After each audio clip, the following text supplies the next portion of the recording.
binomial expression and coefficients, the thing which you have learned very previously in very early days of your class 11th, now you are going to use it into the probability.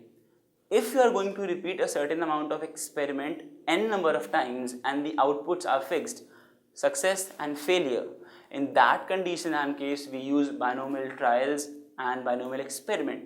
So let's start with this topic and see what we can understand and take input from the binomial coefficients and expansion to deal the questions of probability. Binomial trials and distribution. So let's understand what is binomial trials and distribution and how do we use it into the questions.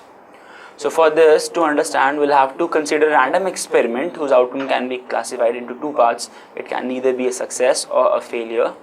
So if it's a success, it's been written with the event E1, and if it is a failure, it is written with the value E2. So this is the specific property of a binomial trial, that it will only result in either a success or a failure. There cannot be any intermediate value which will take output in this case.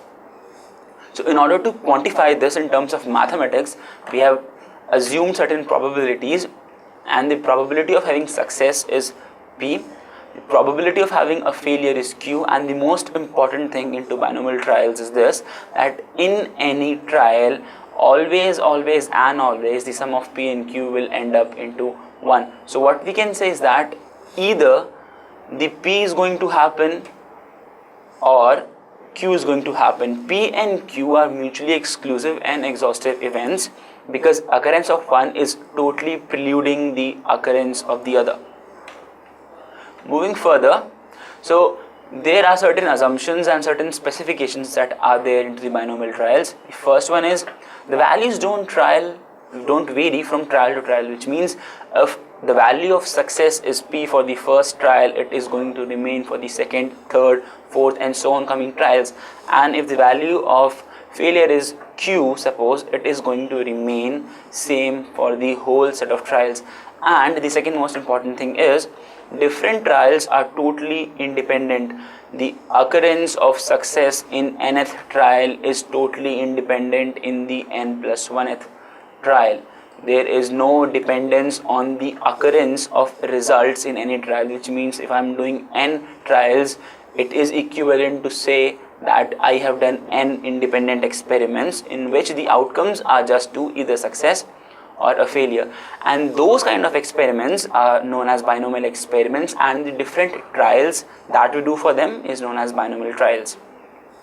For example, tossing a fair coin several times, each time outcome would be either a success, let us suppose we have said the occurrence of head is known as success, or a failure, the occurrence of tail. If head is coming, tail will not come, and if tail is coming, head will not come. But if I am going to club all of them, I will get the complete sample space. Hence, both the events are mutually exclusive and exhaustive. So the probability distribution that represent the binomial trials is known as binomial distribution. And in a binomial distribution, suppose we have repeated the experiment n number of times, which means I have done n different trials for the same experiment and have received n different outputs, in which the probability of success is assumed as P and the probability of failure is assumed as Q. So let us try to deal out a mathematical formula which will be helpful in finding out and tapping out solutions of the problems. The probability of occurrence of exactly R success in these trials.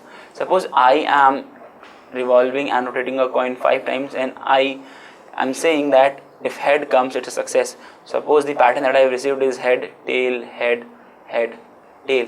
So which means I can say that for the first trial I received success, for the third trial I received success, and for the fourth trial I received success, and for the second and fifth trials I have received failure.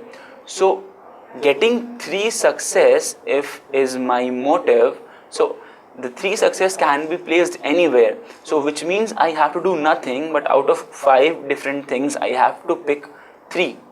So it's just a basic combination, right? Which means if R success I want out of n total number of trials, which means I have to just pick R different places upon which I can put up success. So that is what I've done. Number of ways of choosing R success is NCR, because this is the combination. So I have chosen R places, and now what I'm going to do, for R places I have success, so the probability of each is P.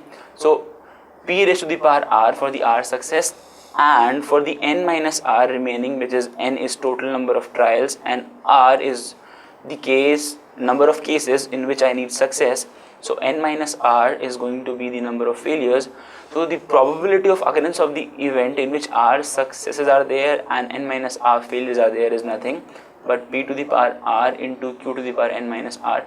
Hence the probability of exactly R success will be nothing but a number of ways of choosing R successes and the mathematical value for the value of successes, that is NCR into P to the power R into Q to the power N minus R. So let X be a random variable that represents the number of success. Then I think I can very easily write, and suppose I have done n different trials. So if I have done n different trials, P plus Q is always 1. 1 to the power n will be nothing but equal to 1. But thing on the LHS is 1, but RHS is nothing but a binomial expansion can be used into this.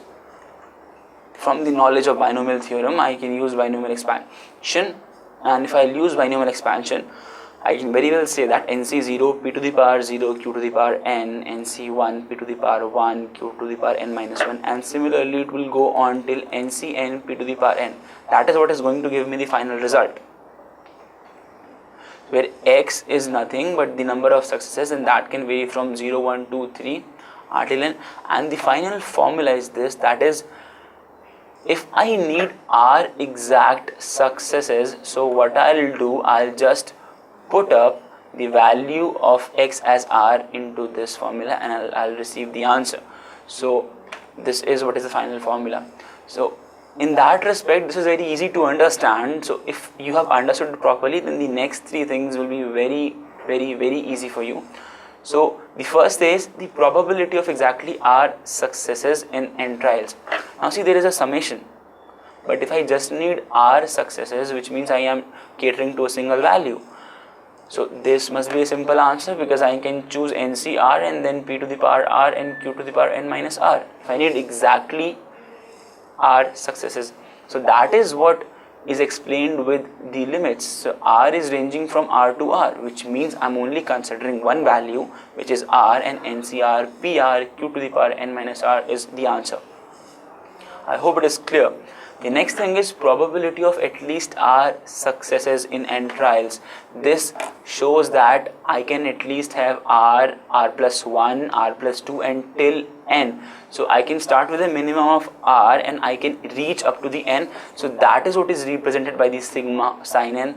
I'm starting from R equals to R, but I'm going till R equals to n, which will inculcate the English expression of at least, which means I can start from R and go till n. So I'll have to add all this to get the final probability, and every value, each and every value, if I'll sum them up, will be less than 1. Why so? Because the total summation is 1, right? So if I'm taking a chunk of it, it is always going to be less than 1, and hence will satisfy the basic definition of probability, that it must remain between 0 to 1. Third thing is probability of having first success at the rth trial, which means I have used R trials and I am expecting just one success, which means first success, so I'll only have one P, which is the probability of success, and rest will be Q's, which will be nothing but the probability of failures. Hence the answer will terminate as P into Q to the power R minus 1. So this was all about binomial trials and distribution. It is very easy to understand, yet very powerful, because in some of the questions you will not understand exactly what you have to do. Either you have to find out the summation or you have to find out a constant value. So in that case, reading out question becomes very important. If you can do it nicely and properly, the ball is yours. Let's do the question. A die is thrown 7 times. What is the chance that an odd number turns up exactly 4 times? So it is expecting me to define an event E, that is odd number comes up. So odd number comes up is 3 by 6 and that will be 1 by 2. So I can consider this as my success, that will be event P. Failure will be nothing but 1 minus P, and hence it will be 1 by 2 again. But the number of chances that it is expecting me to have is x is equals to r, and that is equals to 4, and n is equals to 7, and it is expecting me to find out the answer exactly 4 times. Hence the answer will be 7c4 into half to the power 4 into half to the power 7 minus 4. So if I'll find out the value, so this will be 7 into 6 into 5, because 4 factorial it cancel out, and denominator I'll have 3 factorial, this will be 6, and this will be 1 by 2 to the power 7, so this will be nothing but 6 cancels out, so 35 over 128 is going to be the answer, and hence the option number B. So I hope in all totality the probability was an interesting chapter, and I was able to keep up your interest and get you more towards understanding and solving it. Thanks. So the concluding part of the whole probability chapter is this: binomial trials and expressions. Now, with the understanding and the complete detailed theory knowledge involving algebra of events, sample space, probability definition, conditional probability, total probability, and Bayes theorem, now we are approaching towards the end of the chapter. If you have any problem, then you can revisit the whole set of lectures again, and now if you are compatible enough, in the next part we are going to deal with the J questions. So stay tuned for going through a tough ride, which is going to be the J questions that have come into the previous year. So stay tuned.